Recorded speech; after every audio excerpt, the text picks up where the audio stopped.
One bed, 20 gallons of water a week just to keep plants alive through the summer. 3 adjustments to the soil later, that number dropped to 7 gallons. Same plants, same heat, better results. That's not a watering problem getting solved, that's a soil problem. And there's a difference because one of them you can fix before July gets here. The other one just keeps costing you water time and plants every single summer. I'll show you exactly what those 3 adjustments are, where to get what you need, and why your garden is probably burning through twice the water it should right now. When the forecast shows a week of 90-degree days, the instinct is to water more. Every day, sometimes twice.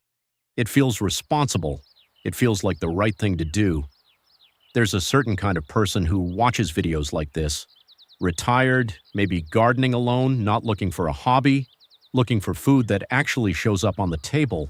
Someone who doesn't have the time or the energy to be out there twice a day with a hose, but who also can't afford to lose another season to the heat. That person does everything right, waters faithfully every morning, and still watches plants wilt by 2 in the afternoon. The soil looks dry an hour after watering. Nothing adds up. Here's what's actually happening.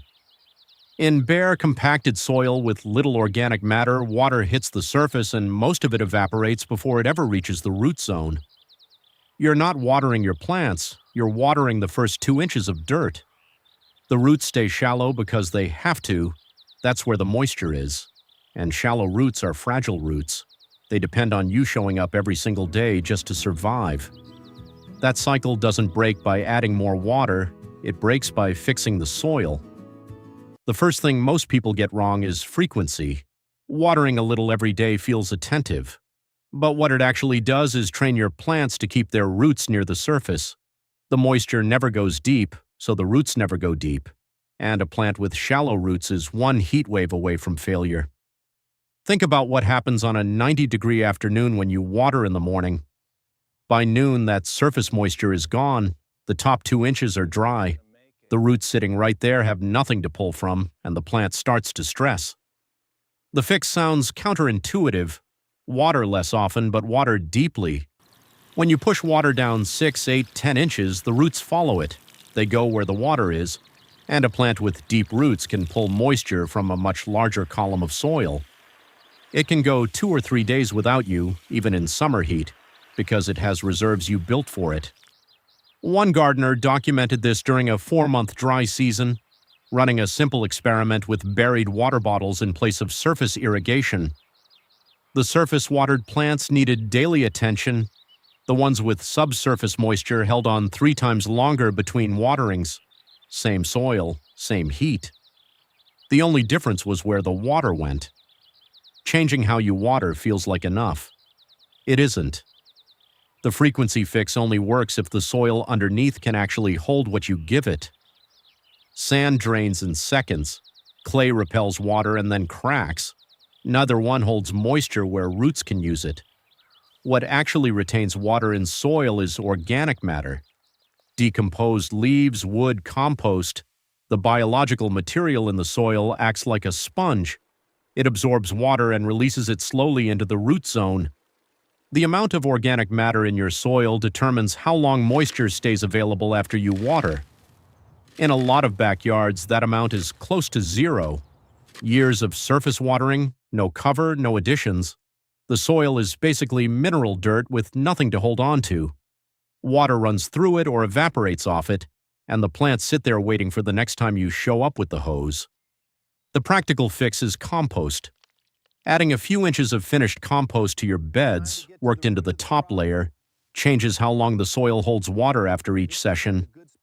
It also feeds the microbiology in the soil. A living soil holds moisture better than a dead one, because the fungal networks move water laterally and share it between root systems. Those networks are what let roots reach moisture they couldn't find on their own, and tilling destroys them. The soil that holds water best is the soil nobody has disturbed. People who have done nothing else but build up the organic content over one season report dropping from daily watering to every 3 days.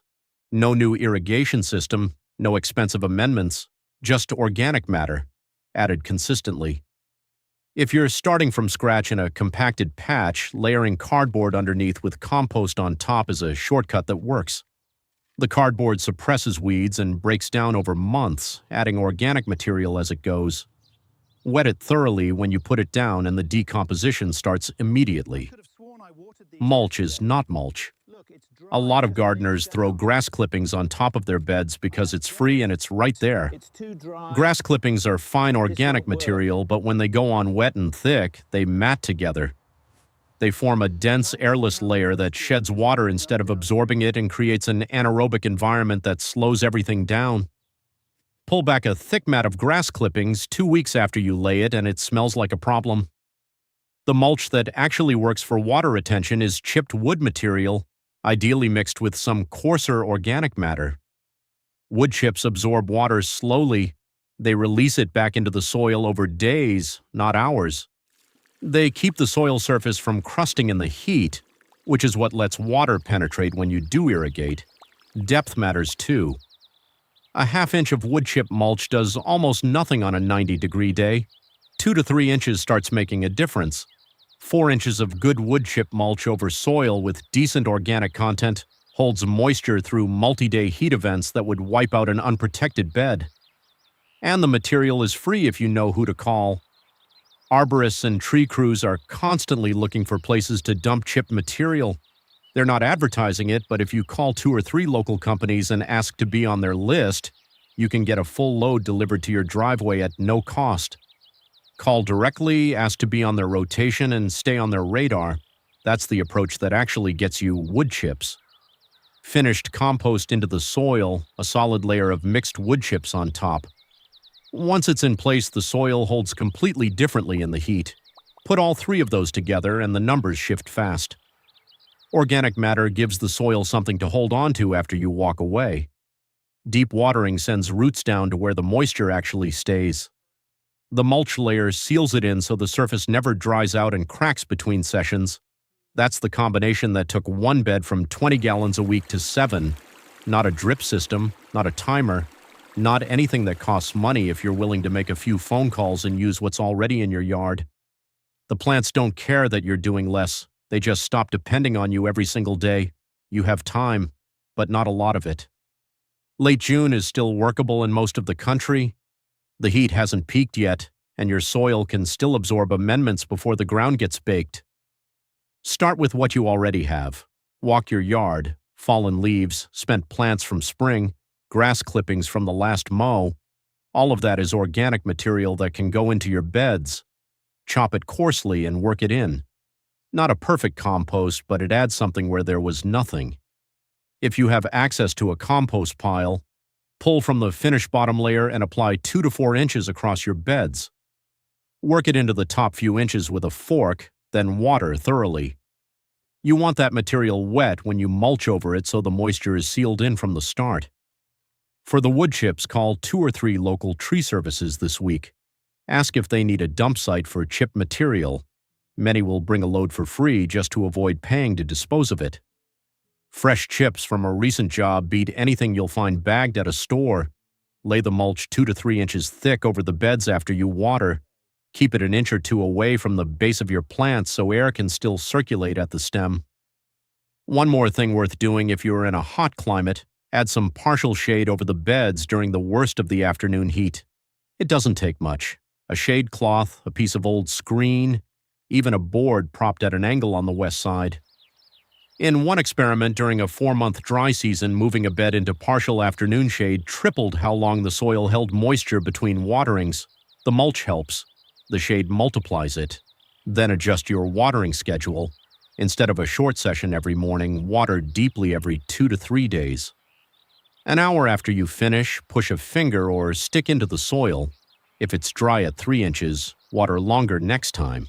If it's moist at 6 inches, the roots have what they need. The first week you'll feel like you're doing less. You are. That's when you know it's working. Pick one of these this week. Just one. If your soil is bare and dry, add compost or chopped organic material before the next rain. If you have decent soil but no cover, call a tree service about wood chips. If you already have mulch but you're still watering every day, Try going every other day and water longer each time. You don't have to rebuild the entire system before July. You have to start somewhere before the heat peaks. If you want to see the tools and resources I actually use for soil building, I've put everything on the channel website. Link is in the description. Subscribe if you want more of this. There's more coming on building backyard systems that produce through heat, drought, and whatever the summer throws at them. One question before you go. What's your setup right now? Raised beds, in-ground containers, and what's the biggest challenge your garden hits in summer? Drop it in the comments. I read them and it shapes what comes next. I'd get the mulch down before the end of June. Once that soil surface is covered and the moisture is sealed in, you've already done most of the work summer was going to make you do the hard way.